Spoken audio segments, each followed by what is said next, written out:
I'm also watching the pets, but it's not really any different. It's a lot of, don't eat that, don't climb up there, stop peeing on your brother. Just a constant, cleaning of bodily fluids. I literally left the living room for, I think, maybe 30 seconds tops. And I came back and there was a nice fresh present waiting for me. And I was like, who thought it was a good idea to poop on the living room table? Was it you, Timmy, or was it Buster? Who's sleeping in the kennel tonight? They never listen. The dogs do sometimes, but that's because they're German Shepherds, and it's only when I shout 9! When I shout 9 at the kids, they're like, 9 is my favorite color! The best part of my day is beating those kids. At games, guys, at games. Like Flip Cup. I play with mimosas, they play with orange Gina. Sometimes the cups get confused. That's not the point. The point is that they always make a mess. And then by that time, it's way too late for baths or dinner because everyone knows that you can't feed them after midnight. They never get punished either. When I was a kid, my mom had a wooden spoon readily available at all times. So much so that whenever I go by a Williams Nova, I get PTSD. So, you've made a wrong turn somewhere in your life when you get excited to the sound of change rattling in your purse, and then you open your purse and you realize that's your bottle of Xanax. Which reminds me that I'm sad and poor and I should probably just take a Xanax. I don't do any other drugs, though. I did score some drugs for my grandma last night, though. They're a lot easier for her to break in half now.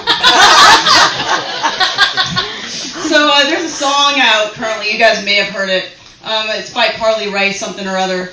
It goes a little like, hey, I just met you, and this is crazy, but here's my number, so call me maybe. Okay, I'm calling her out right now. If that's seriously the craziest thing that Carly Rae has done when she just met a guy, she is noob status at insanity. If this was my song, it'd go something like, hey, I just met you, and this is crazy. Feels just like my ex-boyfriend. Let's go back to my place, take some imaginary wedding pictures, maybe. There's another song I was going to say may or may not have heard, but I was actually playing when you guys walked in. It's Sting's Every Breath You Take. And I just want to know, why is it when Sting sings this song, women find it romantic, but when I sing it to guys, they call me clingy and unfriend me on Facebook? I'm just like, every breath you take, every move you make, I'll be watching you. I did go on a date recently.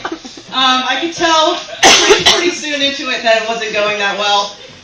He kept staring at my chest, which, isn't unusual or anything, but, it wasn't in this sort of way that was like, I like your rack. It was the sort of way that was like, those TLC shows where you see the kids that get breastfed until they're 6? I think he was one of those kids. And it didn't help that he ordered milk with dinner, and then when the glass was empty, he kind of pushed it my way, like he was expecting a refill. So I ran to the bathroom to kill some time, and while I was in there, I could tell my makeup was a little bit smudged, so I took out what I thought was a makeup cleansing wipe, and then I was cleaning my face off, and I looked down, and I was like, this is a summer's eve wipe. So I kept using it anyway. And when I got back to the table, he was like, hey, you smell really good. And I was like, thank you. That would be a great compliment if you hadn't just told me my face smelled like a vagina. So a lot of women get compared to fruit, which I don't think is really fair. Like a larger woman on the bottom is a pear, and a larger woman on top is considered an apple. So I started doing this system with guys. So like my ex-boyfriend, I would consider him a kiwi because it was small and fuzzy and usually a lot softer than I'd like it to be. Thank you guys.